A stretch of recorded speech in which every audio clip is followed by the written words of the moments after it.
શ્રી કૃષ્ણ, જય માતાજી, હર હર મહાદેવ. આજે આપણે થોડી શિવપુરાણ વિશે શિવ મહાપુરાણ છે. શિવ મહાપુરાણ જ્ઞાનનો એક ગ્રંથ છે. શિવ મહાપુરાણ. ઓમ તત્પુરુષાય વિદ્મહે મહાદેવાય ધીમહિ તન્નો રુદ્ર પ્રચોદયાત. શિવનો આ શિવ ગાયત્રી મંત્ર અતિ શુભદાય છે. શિવ મહાપુરાણમાં ભગવાન શિવના નામનો અલૌકિક મહિમા ગવાયો છે. શિવ મહાપુરાણ એ એક પ્રમુખ તથા સુપ્રસિદ્ધ પુરાણ છે, જેમાં મહાદેવજીના કલ્યાણકારી સ્વરૂપનું સાત્વિક વિવેચન, રહસ્ય, મહિમા અને ઉપાસનાનું સવિસ્તૃત વર્ણન છે. એના પઠન શ્રવણથી માનસિક અને શારીરિક શાંતિ પ્રાપ્ત થાય છે. જનજનની અંદર મહાદેવનું વાસ્તવિક સ્વરૂપ પ્રગટ થાય છે. જીવન શિવમય, જ્ઞાનમય, આનંદમય બને છે અને ઘટમાં શાંતિના સામ્રાજ્યની સ્થાપના થાય છે. આ મહાપુરાણમાં શિવ શક્તિના અનેક પ્રેરણાદાયી પ્રસંગોનું વર્ણન છે.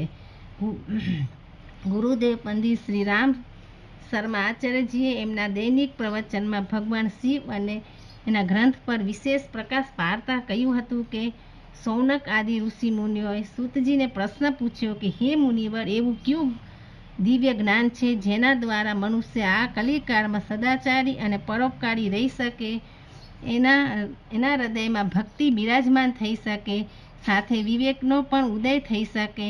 તો સૂતજી ખુશીની સાથે બોલ્યા, ધનસ્ય શાર્દૂલ શ્રવણ પ્રીતિ લાલસ. પરમાત્માના ગુણગાન અને લીલાનું શ્રવણ કરવાથી પરમાત્માના ચરણોની પ્રીતિની પ્રાપ્તિ થાય. શ્રાવણ માસમાં શિવ પુરાણનું વાંચન, ચિંતન, મનન, શ્રવણ, જ્ઞાન કરવાથી વિવેકનો ઉદય થાય છે. અસલ શિવ પુરાણના રચયિતા તો સ્વયં ભગવાન શિવ છે. એમણે દેવ ભાષામાં 1,00,000 શ્લોકો અને 12 સંહિતાઓ એની રચના કરી છે. આ રચના અતિ વિસ્તૃત છે, એટલે વેદવ્યાસજીએ એમાંથી મુખ્ય પ્રસંગોને આવરી લઈને સંક્ષિપ્તમાં 50,000 શ્લોકો અને 7 સંહિતામાં પુનઃ રચના કરી છે, જેથી લોકો સરળતાપૂર્વક સમજી શકે. વ્યાસજીની રચનાઓ પૈકી આ મહાપુરાણની રચનાનો ક્રમ 4th નંબરે છે. શ્રીમદ ભાગવત પહેલાં લખવામાં આવી છે. મહાદેવજી તો ત્રિભુવનના ગુરુ છે, એટલે શિવ મહાપુરાણ જ્ઞાનનો ગ્રંથ છે, જે અતિ કલ્યાણકારી ગ્રંથ છે. કલિકાળમાં જીવને સુખ, શાંતિ અને મુક્તિ કરનારો ગ્રંથ છે.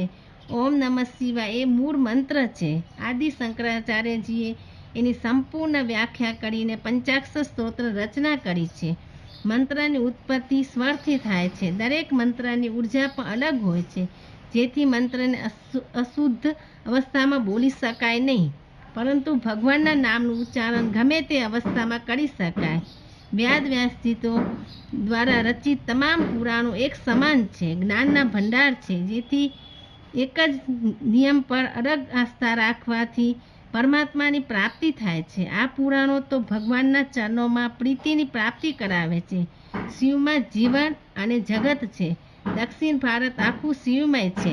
સમગ્ર તામિલનાડુમાં વિશાળ શિવાલયો જોવા મળે છે. ત્યાં શૈવ સંપ્રદાય છે. ત્યાંના સ્ત્રી અને પુરુષ સૌ લલાટે ભસ્મનું તિલક લગાવે છે. કલિકાળમાં વિવિધ સંપ્રદાયો અને પંથોનું પ્રમાણ વધ્યું છે, ત્યારે શિવ મહાપુરાણનું જ્ઞાન જીવનને સાચી દિશા આપનારું છે. શિવકથા તો રોચક અને મનોહર છે. મહાદેવજીને ત્યાગ, તપસ્યા, કરુણા અને વાત્સલ્યની મૂર્તિ કહેવામાં આવે છે. ભજન છે કે જો વ્યાપે ફલ સુખ લાય, તેરો નામ પ્રભુ તેરો નામ. દરરોજ સવારે મહાદેવ સમક્ષ આ મંત્ર બોલવાથી આનંદની પ્રાપ્તિ થશે. ઓમ નમો ભગવતે રુદ્રાય, અર્થાત હું રુદ્રાક્ષના સર્વશક્તિમાન સ્વામીને નમન કરું છું. ઓમ નમઃ શિવાય, ઓમ કેશ્વરાય. આત્મિક ઉન્નતિ અને શક્તિ પ્રાપ્તિ હેતુ આ મંત્રનો જાપ ફળદાય છે. ઓમ નમો ભગવતે દક્ષિણામૂર્તે મેઘા પ્રયચ્છ સ્વાહા. આ બધા શિવના મંત્રોના જાપ કરવાથી મસ્તિષ્કમાં સકારાત્મક ઉર્જાનો સંચાર થાય છે. મહાદેવ સમાધિના દાતા છે. શ્રાવણ માસે વધુ પ્રસન્ન રહે છે. પ્રભાતે મંદિરમાં કે ઘરમાં ઉક્ત મંત્રો બોલવાથી જીવનમાં સુખ, શાંતિ અને સફળતા પ્રાપ્ત થાય છે. હર હર મહાદેવ. જય શ્રી કૃષ્ણ, જય માતાજી, હર હર મહાદેવ.